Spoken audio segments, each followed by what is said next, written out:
اعوذ باللہ من الشیطان الرجیم، بسم اللہ الرحمن الرحیم۔ السلام علیکم میرے پیارے بہن بھائیوں، امید کرتی ہوں کہ آپ سب خیریت سے ہوں گے۔ اللہ تعالیٰ آپ لوگوں کو ہمیشہ شاد و آباد رکھے، آپ کے رزق روزگار کمائی میں برکتیں عطا فرمائے اور ہمیشہ آپ کے ساتھ عافیت کا معاملہ رکھے، آمین۔ میرے پیارے بہن بھائیوں، ہم جب کسی کام کا ارادہ کرتے ہیں یا کسی اچھے کام کی شروعات کرتے ہیں تو پھر ہمارا جو مقصد ہوتا ہے یا جو ہمارا انتظار ہوتا ہے نا، تو وہ یہی ہوتا ہے کہ اللہ تعالیٰ اس کام کی برکات ہمیں نظر آئیں، اس کام سے یا جو بھی ہمارے معاملات ہیں اس میں سے ہمیں خوشخبری جو ہے وہ سننے کو ملے۔ تو اس کے لیے جو ہے وہ اللہ تعالیٰ نے سورہ یونس کی ایک آیت ہے جو میں آج آپ کو بتانے جا رہی ہوں کہ جس کے پڑھنے سے آپ کو خوشخبریاں ہی خوشخبریاں ملیں گی انشاءاللہ۔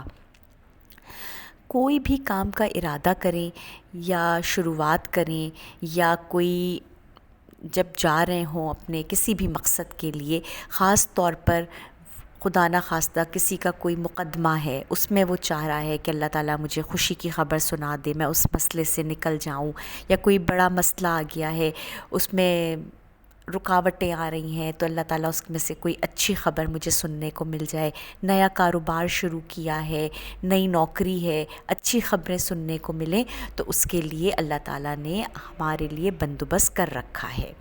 ٹھیک ہے، میں بار بار آپ سے کہتی ہوں کہ جب اللہ سے لو لگانی ہو نا تو اپنی دعاؤں کو خوب لمبا کر دیجئے، خوب دعاؤں میں وقت لگائیے اور اپنے سجدوں کو خوب طویل کر دیجئے۔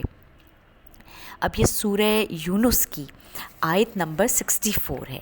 ٹھیک ہے، اب آپ جب بھی صبح گھر سے نکل رہے ہوں 7 مرتبہ یا 11 مرتبہ آگے پیچھے درود شریف کے ساتھ یہ والی آپ جو ہے وہ سورت کو پڑھنا شروع کر دیجئے۔ لَهُمُ الْبُشْرَ فِي الْحَيَاةِ الدُّنْيَا وَفِي الْآخِرَةِ لَا تَبْدِيلَ لِكَلِمَاتِ اللَّهِ ذَلِكَ هُوَ الْفَوْزُ الْعَظِيمُ۔ یہ جب آپ پڑھیں گے نا تو اس میں خوشخبری ہے، دنیا کی بھی اور آخرت کی بھی۔ اللہ تعالیٰ نے آخرت کی خوشخبری بھی آپ کو دے رہا ہے کہ اللہ تعالیٰ آپ کے لیے وہاں کے معاملات بھی آسان کرے گا، اور حیات دنیا میں بھی آپ کے لیے خوشخبریاں ہی خوشخبریاں ہیں انشاءاللہ تعالیٰ۔ اور اللہ کا فیصلہ تو اٹل ہوتا ہے، اللہ کے وعدے تو پختہ ہوتے ہیں۔ تو اتنے پیارے کلمات ہیں یہ، اس کو آپ پڑھنے کا معمول بنا لیں۔ جب گھر سے باہر نکلیں فجر کے وقت پڑھ لیجئے، جس مقصد کے لیے جائیں گے انشاءاللہ تعالیٰ آپ کے وہ وہاں سے خوشخبری ملے گی۔ پھر اگر آپ چاہیں کہ میں اپنے گھر میں آؤں اور مجھے گھر میں بھی اچھی خبریں سننے کو ملیں تو گھر میں داخل ہونے سے پہلے بھی اس کو 11 مرتبہ پڑھ لیجئے انشاءاللہ تعالیٰ۔ گھر آئیں گے تو بھی اچھی خبریں سننے کو ملیں گی۔ اور اگر کوئی خاص مقصد ہے، کوئی خدا نہ خواستہ مقدمہ ہے، کسی کاروباری لین دین ہے، یا کوئی نیا کاروبار شروع کرنا ہے، کوئی بڑی سے بڑی حاجت ہے، یا آپ کوئی بڑا کام شروع کرنے جا رہے ہیں کہ آپ چاہتے ہیں کہ وہاں سے مجھے خوشی کی خبر ملے، تو پھر آپ یا تو اجتماعی طور پر سب مل کر اس کو 313 مرتبہ بھی پڑھ سکتے ہیں۔ گھر کے چند افراد مل کے پڑھ لیں یا آپ انفرادی طور پر بھی اس کو پڑھ سکتے ہیں۔